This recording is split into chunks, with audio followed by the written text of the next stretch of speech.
నమస్తే welcome to V3 news లక్ష్యం సమాజేత నేను మానస నేడు తెలంగాణ విమోచన దినం సెప్టెంబర్ 17న రజాకార్ల నుండి ఎన్నో పోరాటాల ద్వారా సాధించుకొని రజాకార్ల ఆకృత్యాల నుండి విమోచన లభించిన రోజు అందుకే సెప్టెంబర్ 17 నాడు విమోచన దినోత్సవాన్ని జరుపుకోవాలి కొందరు తెలంగాణ విలీన దినోత్సవాన్ని కూడా అంటారు అసలు తెలంగాణ విమోచన దినోత్సవం అంటే ఏమిటి అసలు ఇది ఎందుకు జరుపుకుంటారు దీని వెనుక ఎవరెవరి త్యాగాలున్నాయి నేటి యువతరానికి తెలంగాణ విమోచన దినోత్సవం ప్రాశస్త్యం తెలియచెప్పాలన్న ఉద్దేశంతో V3 న్యూస్ అందిస్తున్న ప్రత్యేక కథనం మీకోసం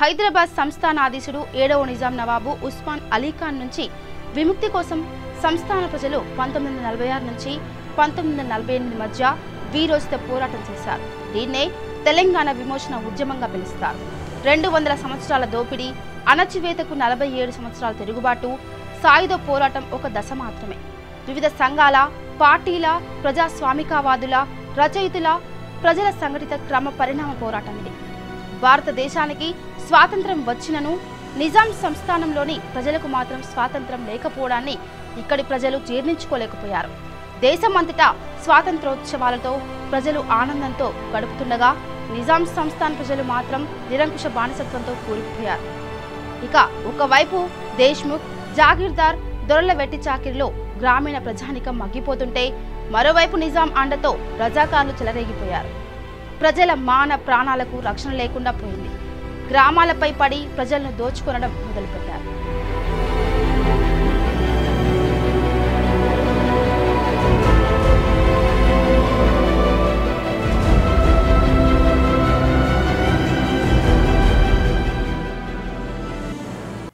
చంద్రారెడ్డి వీరబైరాన్పల్లి మద్దూరు మండలం జిల్లా సిద్దిపేట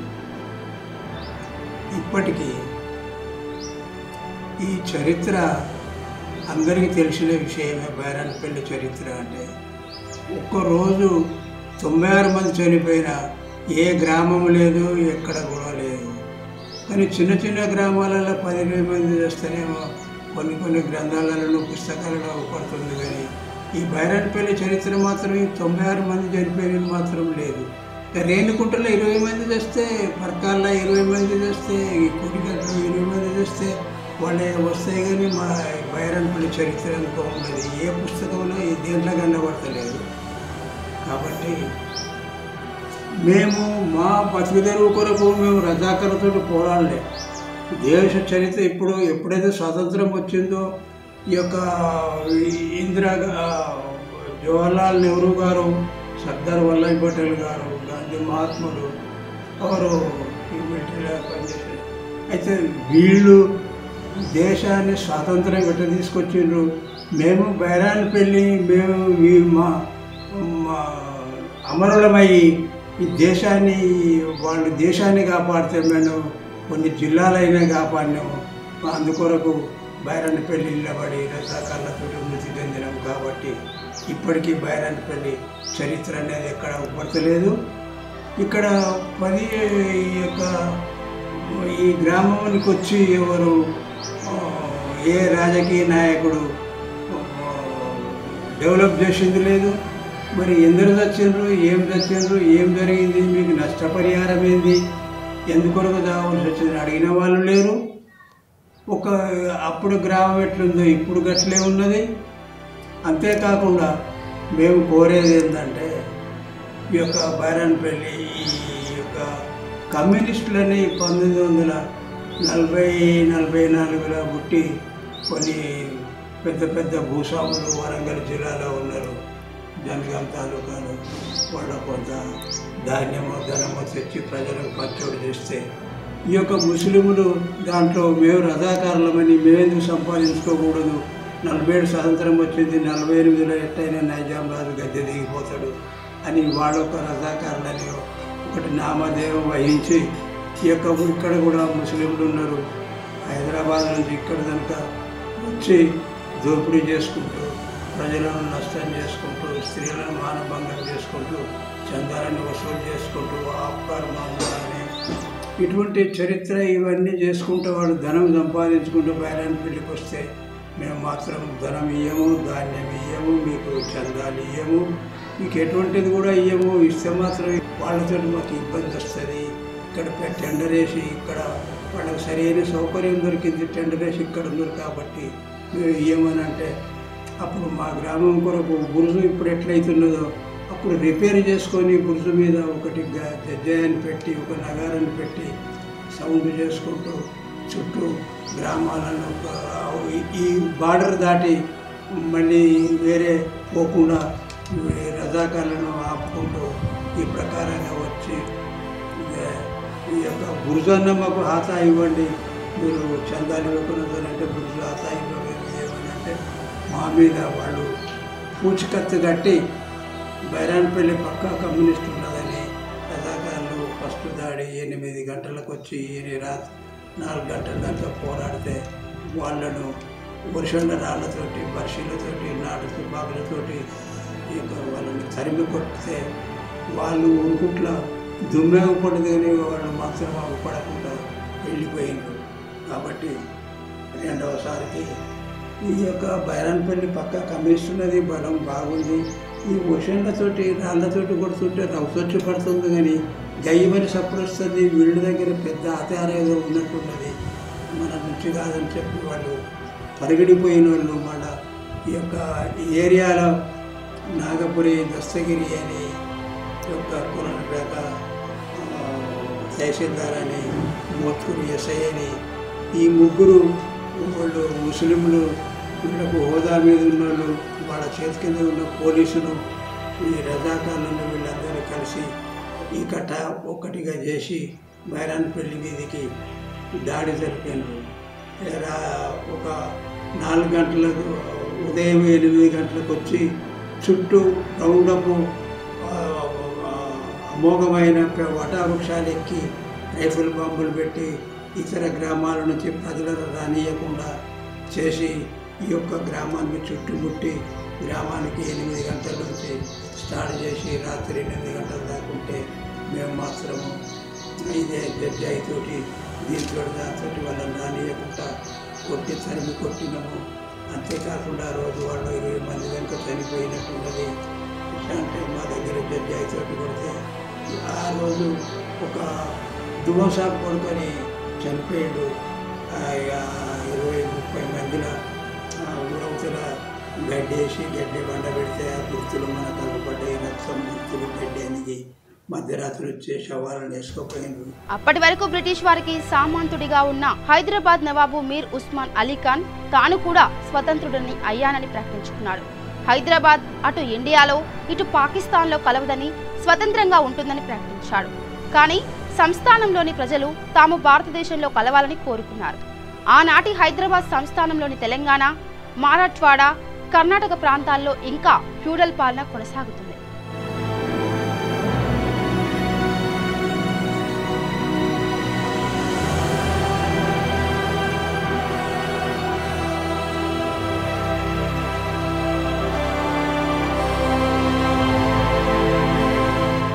నీ బాంచన్ కాల్మొక్తా అంటూ బతుకు లీడ్చిన ప్రజలు నిజాం పాలనపై ఎదురు తిరగడానికి అంతులేని దురాఘాతాలే కాదు. నిజాం పాలన చివరి దశలో మానవ రక్తాన్ని తాగే రాకాసి మూకలైన రజాకారు దళాల దురాఘాతాలకు అంతు ఉండేది కాదు. రైతులు పండించిన పంటలను కూడా వారికి దక్కనిచ్చేవారు కాదు. నాడు వేల మంది మహిళలు మానభంగాలకు గురయ్యారు. హిందూ మహిళలను నగ్నంగా బతుకమ్మ ఆడించేవారు. నిజాం పాలకులు ఉద్యమాలను ఆపడానికి ఉద్యమకారులను చిత్రహింసలకు గురిచేసేవారు. గోళ్ల కింద గుండు సూదులు, బ్లేడ్లతో శరీరంపై కోసి గాయాలపై కారం పోసేవారు. సిగరెట్లతో కాల్చేవారు. బొటన వేళ్లకు తాళ్లు కట్టి తల క్రిందులుగా వేలాడదీసేవారు. చెవులకు బరువులు కట్టడం, ఛాతీపై పెద్ద బండలు పెట్టడం, కాగే నూనెలో వేళ్లు ముంచడం ఆనాడు సాధారణమైన శిక్షలు. ప్రజల వద్ద నుంచి ముక్కు పిండి పన్నులు వసూలు చేసేవారు. ధాన్యాలను బలవంతంగా లాక్కునేవారు. ప్రజలు తిండి లేక అలమటిస్తే పట్టించుకునేవారు కాదు. నిజాంచే ఉసిగొల్పిన రజాకార్లు విచ్చలవిడిగా గ్రామాలపై పడి ఇండ్లు తగలబెట్టి అందిన కాడికి దోచుకునేవారు. ఆ భయంకర పరిస్థితిని చూసి వందే మాతరం రామచంద్రరావు ప్రధాని జవహర్లాల్ నెహ్రూకు నిజాం దుర్మార్గాలపై లేఖ అందించారు.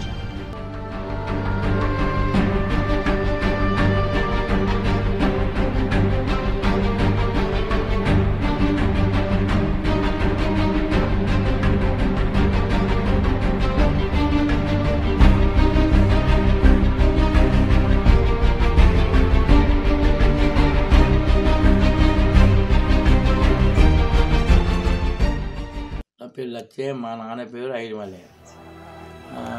1940 యాక్షన్ వచ్చింది. 1940 దాడి జరిగింది.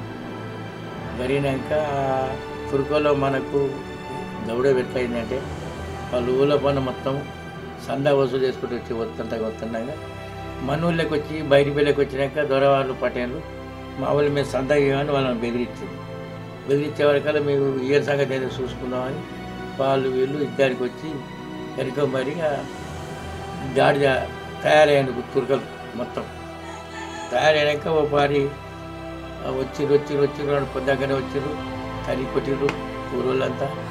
మీద బుర్రి మీద ఇల్లుండే, నగారుండే, జడ్జా ఉండే, రైతులు మొత్తం మీద బుర్రి మీద కావాలి మోట అవసర బ్రహ్మయ్యను ఆరుగొండ రామలింగం ఉండే అవసరం బ్రహ్మయ్య ఇద్దరు బుర్రి మీద కావాలి పెట్టారు. ఇక నాగారు వస్తాక నాగార పెట్టేవారికల్లా ఊరంతా కూడి వాళ్ళని గెలివిండి ఒక్కరోజు ఫస్ట్ గెలివినాక వాళ్ళు గెలవా వీళ్ళు గెలవా అలా వల్ల పట్టదాకా గెలిగి కొట్టినాక ఒక కాచిమేరాజు కొడుకు ఇక్కడ చిక్కిపోయి ఇక పోచమ్మ తల్లి రాయి చెట్టు మీద ఎక్కి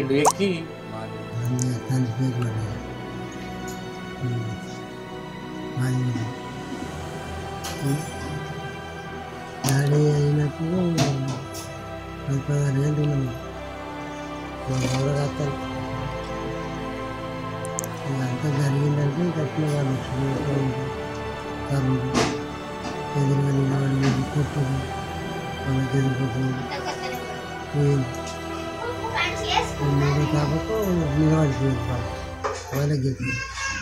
ఇక తమ జల్సాలకు విలాస జీవితానికి సరిపోయే విధంగా నిజాం నవాబులు 90 రకాల పన్నులు విధించారు.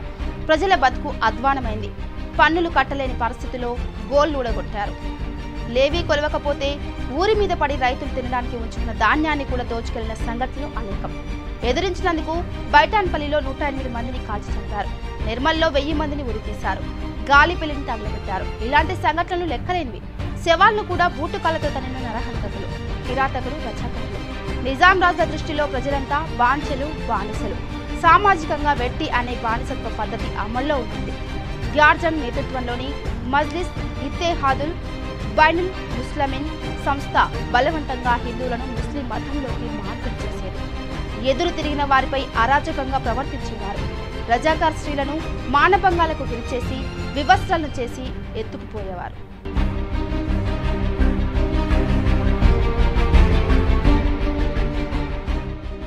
చెట్లకు కట్టేసి కింద మంటలు పెట్టేవారు.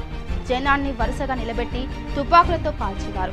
బహిరంగంగా సామూహిక మానభంగాలు జరిపేవారు. దోపిడి దృష్టి తప్ప స్థానిక ప్రజల పట్ల గౌరవం ఏమాత్రం కూడా లేదు. సంస్థాన ఉద్యోగాల్లో స్థానిక ప్రజల్ని పెట్టుకోకుండా ఉత్తర భారతం నుండి ఆపాకీలను రప్పించి నిర్మించారు. స్థానిక భాషల్ని, సంస్కృతులను అన్ని దశల్లోనూ నిర్దాక్షిణ్యంగా అణచివేశారు. అరబ్బీ, అమృతం, ఫారసీ, తేనె, ఉర్దూ, కండశంకర తక్కిన భాషలన్నీ ఒంటికాలి కింది దుమ్ము అని ఈసడించుకున్నారు. స్థానిక ఉర్దూను సైతం హీనంగా చూశారంటే తెలుగు పరిస్థితికి దిక్కులేదు. తుర్రే బాజ్ఖాన్, బందగి, షోయబుల్లా ఖాన్ లాంటి అనేక మంది ముస్లింలు కూడా నిజాం నిరంకుశ పాలనలో హత్య చేయబడ్డాడు. నా పేరు లింగమ్మ, నా భర్త పేరు రామయ్య. మా బావ చచ్చిపోయిన ఆయనే నరసయ్య తుపాకి పట్టేది. మా ఇద్దరు అన్నలే తుపాకులు వేసేది. వాళ్ళను ఏగకుంటాయి జోడీలు కట్టి తుపాకులు వేసిండ్రు. మా బావకు ఈ పేగులు వెళ్ళి పేగు అంత ఘోరమైన ఒక్క దొర ఉరుసకుండే అవతలకి ఇతలు పోకుంటుంటే ఎప్పుడు ఊరు వచ్చి దారి అవుతుందో అన్ని ఇత్తర్లు తినేసే కనీళ్ళల్లో అట్లా వండి ఈ ఇత్తర్లు కప్పుకున్నాడు. ఆయన బతికి పోరాటం చేసిన బైరంపల్లి మాది. రక్తంతో కొట్లాడిన బైరంపల్లి మా అన్నలు పుట్టాకులు వచ్చిన వాళ్ళు చచ్చిండ్రు. ఊరు చచ్చిండ్రు. ఒక్కొక్కరు వేయలే కొడుక జోడీలు కట్టి ఇట్లా జోడీ కట్టి తుపాకులు వేసి 85 మంది పెట్టిండ్రు. బతుకమ్మలు ఆడిచ్చిండ్రు, మానవంగాలు చేసిండ్రు, అంతా పోరాటం చేసిండ్రు. ఘోరమా ఘోరమా ఏది దొరికినా ఏడ గజాములో దాగున్నాం, సొప్పాములో దాగున్నాం, కందిచేలో దాగున్నాం, సొప్పదూళ్ళు ఎత్తే జోగుళ్ళల్లో కట్టలు తీసుకొని లోపల కూర్చుని దాగున్నాం. ఈ బాంబు ఎప్పుడు పడ్డదో పలువర్లా ఇది అంత ఘోరమే చేసింది. ఆడిచ్చిండ్రు, బతుకమ్మలు ఆడిచ్చిండ్రు. వాళ్ళు ఇష్టం పని చేసిండ్రు. కొంచెం ఇక భయానికి మేము దూరమే జరుగుతుంది. బాంబు ఎప్పుడు పడ్డదో ఇంత దొడ్డుతోటి కన్నా రావిని గుడ్డ దగ్గర వాక్కాడికి ఇక దాన్ని ఆ రాముని గురించి భయపడి దూరం జరిగింది. తెలంగాణ సాయుధ పోరాటంలో పురుషులు, స్త్రీలు, పిల్లలు అనే తేడాలు లేకుండా తుపాకులు, బడిసెలు పట్టి రజాకార్ల మూకలను తరిమికొట్టారు. మహబూబ్నగర్ జిల్లాలో అప్పంపల్లి, ఆదిలాబాద్ జిల్లాలో నిర్మల్, సిర్పూర్, కరీంనగర్ జిల్లాలో మంతని, మహ్మదాపూర్, నల్గొండ జిల్లాలో మల్లారెడ్డిగూడెం, నిజామాబాద్ జిల్లా ఇందూరు తదితర ప్రాంతాల్లో పోరాటం పెద్ద ఎత్తున సాగింది. జమలాపురం కేశవరావు, లక్ష్మీ నరసయ్య, ఆరుట్ల కమలాదేవి, రావి నారాయణ రెడ్డి, ధర్మభిక్షం, చంద్ర రాజేశ్వరరావు, బద్దం ఎల్లారెడ్డి, మగ్దుమ్ మోహియుద్దీన్, షోయబ్ ఉల్లఖాన్, మల్లు స్వరాజ్యం, రామ్జీగూండ్, విశ్వనాథ్ సూరి, దొండి కొమరయ్య, బెల్లం నాగయ్య, కిషన్ మోదాని తదితరులు కూడా తెలంగాణ విమోచనానికి కృషి చేశారు. వీరందరి కృషి, దాశరథి, కాళోజీల కవితల స్ఫూర్తితో సామాన్య ప్రజలు సైతం ఊరు ఊరున, వాడవాడన నిజాం పాలనపై తిరగబడ్డారు. కర్రలు, వరిసెలు, గుత్పలు, కారం ముంతలు, బడిసెలను ఆయుధాలుగా మలుచుకొని పోరాడారు. బల్మార్లు, తుపాకులను సంపాదించుకొని యుద్ధ రంగంలోకి దిగారు.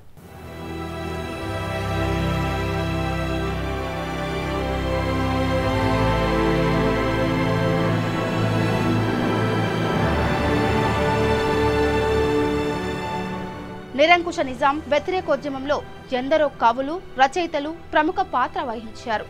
వారు తమ కవితలు, రచనల ద్వారా ప్రజల్లో జాగృతిని కల్పించడమే కాకుండా స్వయంగా ఉద్యమాల్లో కూడా పాల్గొని జైలుకెళ్లారు. దాశరథి లాంటి వారు కారాగారంలోనే ఉంటూ గోడలపై బొగ్గుతో నిజాం వ్యతిరేక కవితలు రాశారు. ప్రజాకవి కాళోజీ లాంటి వారు స్థానిక ప్రజలకు అర్థమయ్యే విధంగా ఊరు తలూగించే కవితలు జనంలోకి తీసుకెళ్లారు.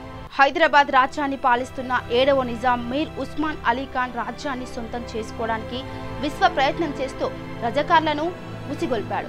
నిజాంకు అండగా కాసిం రజ్వీ నేతృత్వంలోని రజాకార్లు గ్రామాలపై పడి దోపిడీ చేయడం, ఇండ్లు తగలబెట్టడం, నానా అరాచకాలు సృష్టించారు. అతని మతోన్మాద చర్యలు కోరలాల్చి 1000 నాల్కలతో విషం కక్కాయి. హీనమైన బతుకులు వెల్లదీస్తున్న జనం గురించి అసలు పట్టించుకోకుండా ప్రజల నుండి బలవంతంగా వసూలు చేసుకున్న సొమ్ముతో విలాసాలు, జల్సాలు, భోగ భాగ్యాలు చేసుకునేవారు. దీనితో రామానంద తీర్థ నేతృత్వంలో ఆర్య సమాజ్ ఉద్యమాలు, కమ్యూనిస్టుల ఆధ్వర్యంలో సాయుధ పోరాటాలు ఉధృతమయ్యాయి. మొదట నల్గొండ జిల్లాలో ప్రారంభమైన ఉద్యమం శరవేగంగా నైజాం సంస్థానం అంతటా విస్తరించింది. రావి నారాయణ రెడ్డి, చంద్ర రాజేశ్వరరావు, మల్లు స్వరాజ్యం, ఆరుట్ల కమలాదేవి, బొమ్మగాని ధర్మభిక్షం, మాడపాటి హనుమంతరావు, దాశరథి రంగాచార్య, కాళోజీ నారాయణరావు, షోయబుల్లా ఖాన్, సురవరం ప్రతాపరెడ్డి తదితర తెలంగాణ సాయుధ పోరాట యోధులు, వారికి స్ఫూర్తినిచ్చే కవులు, రచయితలు మూలంగా 1948లో ఉధృత రూపం దాల్చింది.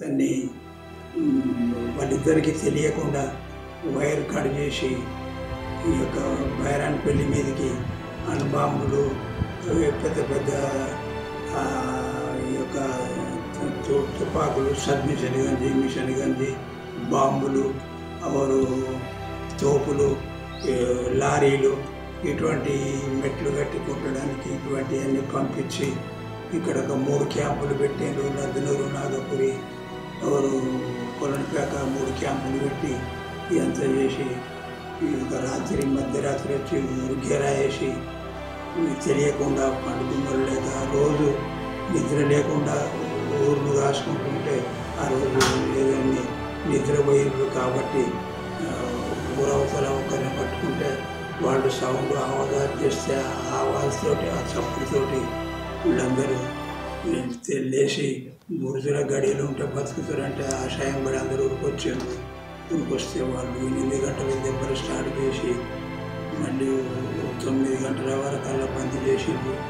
జడ్జాయితోటి ఈ యొక్క లారీకి మెట్లు కట్టి ఈ యొక్క తోపులు కొడితే 2 నెలలు కూలిపోయినాయి. 3వ తోపు పోయి ఆ బురుజు శిఖిలానికి దాకింది. ఇంకా శిఖిలం ఉండే దానిపైన శిఖిలానికి దాకి మందుతోటి నిప్పు ముట్టించి కొట్టే తుపాకులు మన దగ్గర. ఆ జడ్జాయి కూడా నిప్పు ముట్టించి కొడితే ఆ జడ్జాయికి మాత్రం కిలోమీటర్ అన్న కొట్టినటువంటి జడ్జాయి కిందికి మీదికి అయితే నిప్పు ముట్టించి అందులో మట్టె ఒక్కరు సీసాపూర్ వేసి కొడితే కిలోమీటర్న్నర, ½ కిలోమీటర్న్నర, ½ కిలోమీటర్న్నర కొడితే అప్పుడు ఆ యొక్క తోపులు కొట్టేటోళ్ళు 2 చనిపోయింది. ఒకరేమో కోటిగడ్డి పోయి వచ్చి అక్కడ 20 మందిని చంపి వచ్చారు.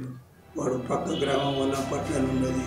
ఇక్కడ చంపిన తర్వాత ఈ గ్రామం నుంచి వెళ్ళి 2 చావంగానే అక్కడ ఎక్కడోళ్ళు అక్కడ పట్టుకొని బాజార్లలో కూర్చుని పెట్టి హిందువుల మూటలు కొట్టేటోళ్ళ, దొడ్ల కాడు ఉండే, బర్ర కాడు ఉండేటోళ్ళు. అయితే వాళ్ళందరినీ కూర్చోమని ఇక్కడ కూర్చోబెడితే వేసుకొని ఇదే వాళ్ళ పట్ల గ్రామానికి పోతే వాడితో అక్కడ ఆతా చేసి ఒకడు పోయి తోపులు కొట్టు వచ్చి మా యొక్క భాయి కిదరుగా క్యా హువా క్యోं ఫిర్కే ఆగే అని చెప్పి వాళ్ళని అడిగి విషయం చెప్పేవారికల్లా మా సోదరుడు చనిపోయినప్పుడు నేను స్వచ్ఛత పురుషతని గడుస్తే ఈ లోపల వాళ్ళు ఎవరి తుపాకులతో కొట్టుకుంటలేరు, వాళ్ళు కొట్టొద్దని ఊరు పురవాసులు మందు గుండు ఖరాబ్ అయిపోతుంది, మనం దొరకదని వీళ్ళు కొట్టలేదు, వాళ్ళు కొట్టలేదు. ఈ లోపల వాడు దుర్బిలు పెట్టి చూసి మెట్లు కట్టి తోపులు కొడితే 2 నెలలు కోల్పోయినాయి. 3వ తోపు బురుజు తాకితే ఆ బురుజు మీద చనిపోయిన తర్వాత దుర్బిలు పెట్టి చూసి గ్యాస్ వేసి గ్యాస్ తోటి వచ్చి బురుజు ముట్టి ఆ బురుజు మీద ఉన్న పెద్ద మనుషులను సకల అవస్థలు చెప్పాలని అవస్థలు పెట్టి ఆ బురుజు మీద పరిగెడిన వాళ్ళు అంతా ఉరకటోళ్ళందరినీ కర్నల మీద రజాకారులు వచ్చి కొట్టి ఇళ్ళల్లో గుంజేసిండ్రు. ఆ యొక్క కాశీరాజు వాళ్ళకు ఆర్డర్ ఏమని ఇచ్చిండంటే వీళ్ళని చంపాలి కానీ ప్రజలు పారిపోతుంటే కొట్టుద్దన్నా కానీ ప్రజలందరినీ కొట్టి వాళ్ళకి కనపడకుండా ఇళ్ళల్లో గుంజేసిండ్రు. ఇక సైనిక చర్య విజయవంతం కావడానికి అప్పటి భారత హోంశాఖ మంత్రి సర్దార్ పటేల్ కృషి ఎంతో ఉంది. సర్దార్ వల్లభాయ్ పటేల్ రాజకీయ చతురతతో పోలీస్ చర్య జరిపి నిజాం పాలనకు చరమగీతం పలికాడు. హైదరాబాద్ను ప్రత్యేక దేశంగా ఉంచాలని, కనీసం పాకిస్తాన్లోనైనా విలీనం చేయాలని విశ్వ ప్రయత్నం కూడా చేసిన నిజాం పన్నాగాలను పటేల్ బద్దలు కొట్టాడు. నిజాం ఐక్యరాజ్య సమితికి భారతదేశంపై ఫిర్యాదు చేయడానికి దూతలను కూడా పంపాడు. భారతదేశంపై పోరాటానికి విదేశాల నుంచి ఆయుధ దిగుమతికి ప్రయత్నాలు కూడా చేశాడు. అయినా అతని ఆటలు, నిజాం ప్రధాని లాయక్ అలీ నాటకాలు పటేల్ ఎదుట పనిచేయలేదు. పోలీస్ చర్యలో భాగంగా నలువైపుల నుంచి వస్తున్న భారత బలగాలను చూసి నిజాం కింగ్ కోటి నుంచి బయటకు వచ్చి భారత ప్రతినిధి కేఎం మున్షిని కలిశాడు. అప్పటికే సమాచార సాధనాలు తెగిపోవడంతో ఎటు అర్థం కాక కాళ్లబేరానికి కూడా దిగాడు. లొంగు బాటుకు మించిన తరుణోపాయం లేదను మున్సి చెప్పడంతో నిజాం ఒప్పుకోక తప్పలేదు. బొల్లారం వద్ద నిజాం నవాబు సర్దార్ పటేల్ ఎదుట తల వంచి లొంగిపోవడంతో 1948 సెప్టెంబర్ 17న హైదరాబాద్ రాజ్యం భారత యూనియన్లో విలీనమైంది. అప్పుడు ఇక్కడి ప్రజలకు అసలైన స్వాతంత్రం లభించింది. నిజాం ప్రధాని లాయక్ అలీని తొలగించడమే కాకుండా ప్రజలకు నరక యాతన చూపించిన కాసిం రజ్వీని అరెస్ట్ చేశారు. ఆ తర్వాత హైదరాబాద్ అసెంబ్లీ రద్దు చేయబడింది. హైదరాబాద్ రోడ్ల మీద ఇక తలెత్తుకు తిరగలేమని భావించిన లాయక్ అలీ, కాసిం రజ్వీరు మూటా ముల్లలు సర్దుకొని పాకిస్తాన్ పారిపోయారు. నిజాం సంస్థానంపై భారత ప్రభుత్వం జరిపిన సైనిక చర్యకు ఆపరేషన్ పోలో అని పేరు. జనరల్ జేఎన్ చౌదరి నేతృత్వంలో 1948 సెప్టెంబర్ 13న సైనిక చర్య మొదలైంది. సైన్యం 2 భాగాలుగా విడిపోయి విజయవాడ నుంచి ఒకటి, బీదర్ దిశగా రెండోది కలిసింది. మొదటి 2 రోజుల నిజాం సైన్యం తిరగబడినా ఆ తర్వాత క్షీణించింది. తాను ఓటమి అంచుల్లో ఉన్నట్లు గమనించి నిజాం నవాబు దిక్కు తోచని స్థితిలో లెక్యూ అతిథి గృహంలో బంధించిన భారత ఏజెంట్ మున్సీని కలిసి లొంగిపోతున్నట్లు ప్రకటించారు. దీనితో ఆపరేషన్ పోలో విజయవంతమైంది. సెప్టెంబర్ 13న జేఎన్ చౌదరి నాయకత్వాన ప్రారంభమైన దాడి సెప్టెంబర్ 17న నిజాం నవాబు లొంగిపోవడంతో ఆపరేషన్ పోలో పేరుతో చేపట్టిన చర్య పూర్తయింది. సెప్టెంబర్ 18న సైనిక చర్యకు నేతృత్వం వహించిన జేఎన్ చౌదరి సైనిక గవర్నర్ గా పదవి ప్రమాణం చేశాడు. ఎంకే వెల్లడి ముఖ్యమంత్రిగా నియమించబడ్డారు.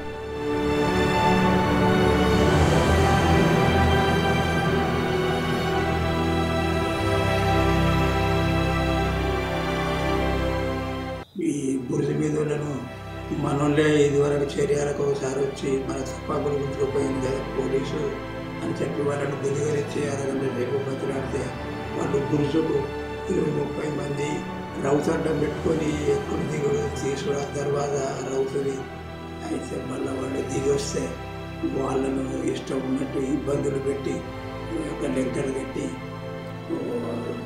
ఒక రైఫల్ తోటి కాల్స్తే అందులో ఒలిదిరు బతికేళ్ళు ఇచ్చిన తర్వాత విషయం ఏం జరిగిందనేది అని చెప్పి వాళ్ళు చెప్పారు.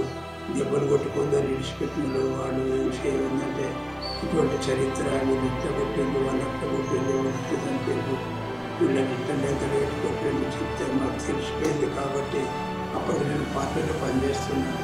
అప్పటికి దెబ్బలు తాకిన వీళ్ళలో మందులు అందించుడు, వాళ్ళకు అన్ని సౌకర్యాలు చేసుడు. అప్పటికి నా వయసు 20 ఏళ్ళు. కాబట్టి ఈ చరిత్ర అంతా విన్నా కాబట్టి ఇంతవరకు నాకు తెలిసిన విషయం. అంతేకాకుండా స్త్రీలను మానభంగం చేసి గుడ్డలు తీసి బతుకమ్మ ఆడిపించి తర్వాత మానభంగం చేస్తే ఒక స్త్రీ మంచిది ఉంటే ఎంతో అవస్థ పెట్టి 5-6 రైతుల స్త్రీ బతకలే. వెంటనే స్పాట్లో 10 మంది చనిపోయిండ్రు. ఒక వారం 10 రోజులకు 10 మంది చనిపోయిండ్రు. ఓ 4 ఇళ్ళకి తడకలు పెట్టిండ్రు. 96 మంది చనిపోయిన తర్వాత 96 తడకలు పెట్టి ఎక్కడెక్కడో బతుకొచ్చిండ్రు. అప్పటికి వెళ్ళలేక బతకలేక కొన్ని భూములు అమ్ముకున్నారు, జాగాలు అమ్ముకున్నారు, నానా రకాలుగా ఇబ్బంది పడ్డారు, దోపిడీ చేసిండ్రు, తిండికి లేకుండా చేసిండ్రు. ఏమి ఊరు 10 ఏళ్ళ కనుక జీవించలేకపోయింది. ఇబ్బందులు పడి జీవిస్తే ఈ బ్యాలెన్స్ చరిత్ర ఇదంతా విని ఇదివరకు బాగా చేసిన వాళ్ళు ఇవ్వలేదు. కాబట్టి ఈ ఇన్ని రకాలుగా హింసించి ఇంతమందిని చంపి ఇళ్ళల్లో గుంజేసి స్త్రీలను మార్మార్గం చేసి గుడ్డలు చేసి బతుకమ్మ ఆడిపించి వాళ్ళు ఇష్టంలో సాధన చేసి 4 గంటలకు ఊరు బయట పోయి శరీరం కొట్టుకొని తిని ఆర్చుకొని తిని వెళ్ళిపోయిర్రు. వెళ్ళిపోయిన తర్వాత ఈ గ్రామ రక్షణ గురించి ఇంతవరకు వచ్చిన వాళ్ళు లేరు. అప్పటి 56-60 సంవత్సరాల నుంచి ఈ చరిత్ర చెప్పుకుంటూ వస్తుంటే తెలుసుకున్న వాళ్ళు ఎవరు లేరు. ఇంతకు ఈ యొక్క పత్రికా విలేకరులే కాకుండా ఈ యొక్క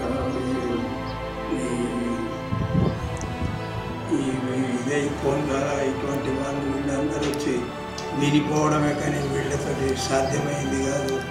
ఎవరు చేసింది ఏం లేదు. ఎక్కడ వేసిన గుమ్మడి అక్కడనే ఉంది. కాబట్టి నేను కోరేది ఏంటంటే ప్రభుత్వాన్ని నాకు సొంతానికి నాకేమి ఇవ్వకున్నా సరే, కాబట్టి సెంట్రల్ గవర్నమెంట్ జాబ్ ఇవ్వకున్నా రాష్ట్ర ప్రభుత్వం అయినా ఈ యొక్క ఇంటింటికి పెన్షన్ ఈ గ్రామానికి ఇవ్వవలసింది.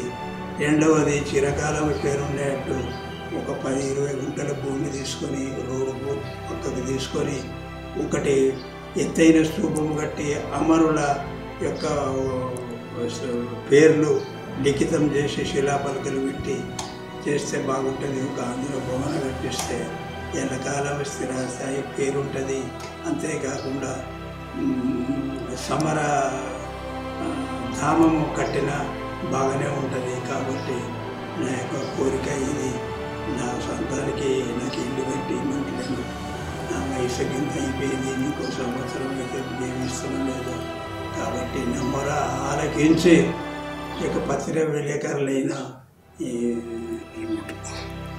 ఇటువంటి వాళ్ళు వచ్చే వాళ్ళందరూ ప్రభుత్వంతో అందరూ కలిసి కట్టుగా కొట్లాడి ఈ యొక్క ముఖ్యమంత్రిని ఒప్పిస్తారు కదని చెప్పి నా మనవి చేస్తూ, అంతేకాకుండా ఈ యొక్క నా యొక్క మొర ఆలకించి పత్రికా విలేకరులు, ఫోటోగ్రాఫర్స్ ఇవన్నీ యొక్క మన ముఖ్యమంత్రి గారు విని నా మొర ఆలకించి బైరాన్పల్లికి వచ్చి నేను అన్న ముఖ్యమైన విషయాలన్నీ చేసి పెడతానని నమ్ముతూ వినిపిస్తున్నాను. నా యొక్క విన్నపము ఇంతటితో సమాప్తం. అంతేకాకుండా పాఠ్య పుస్తకాలైనా గ్రంథాలైనా రచించి పిల్లలు చదువుకునేటట్టు దేశానికి తెలిసేటట్టు, ఇప్పుడు చూడు పూర్వము ఆ యొక్క సుల్తానా చాంద్ బీబీ అని, ఎవరు మొహమ్మద్ కులీ కుతుబ్ షా అని, అక్బర్ ఆజము అని వాళ్ళ చరిత్రలలో ఇటువంటి యొక్క చేసిన పనులన్నీ ఆ యొక్క చరిత్రలో పుస్తకాలు ఉన్నాయి. కాబట్టి ఇది అటువంటి చరిత్ర తారీఖ్ జోగ్రాఫియా చరిత్ర భూగోళము వాట్లలో ఇటువంటి ఈ యొక్క గ్రామ చరిత్ర ఎంత పాఠ్య పుస్తకాలను రచించి పిల్లలను చదివిపించి దేశానికి తెలియజేస్తారని చెప్పి నమస్కరిస్తూ వేడుకొంటున్నాను. నేడు తెలంగాణ విమోచన దినోత్సవాన్ని తెరాస ప్రభుత్వం అధికారికంగా నిర్వహించకపోయినప్పటికీ ప్రతిపక్షాలన్నీ ఘనంగా నిర్వహించుకుంటున్నాయి. తెలంగాణ సాయుధ పోరాటాల గురించి నేటి తరం వారికి అంతగా తెలియకపోవచ్చు కానీ ఆనాటి నిజాం నవాబు నిరంకుశ పాలన గురించి, రజాకార్ల ఆకృత్యాల గురించి, వాటిని ఎదుర్కోవడానికి జరిగిన తెలంగాణ సాయుధ పోరాటాల గురించి తెలుసున్న వెనుకటి తరం వారు నేటికి ఆనాడు తాము అనుభవించిన కష్టాలు మర్చిపోలేమని చెప్పుకుంటారు. ఆనాడు తమ కళ్ళ ముందు జరిగిన దారుణ మారణకాండ, అత్యాచారాలు, ఆకృత్యాలు జ్ఞాపకం వస్తే బాధతో కళ్ళ నీళ్లు పెట్టుకుంటుంటారు.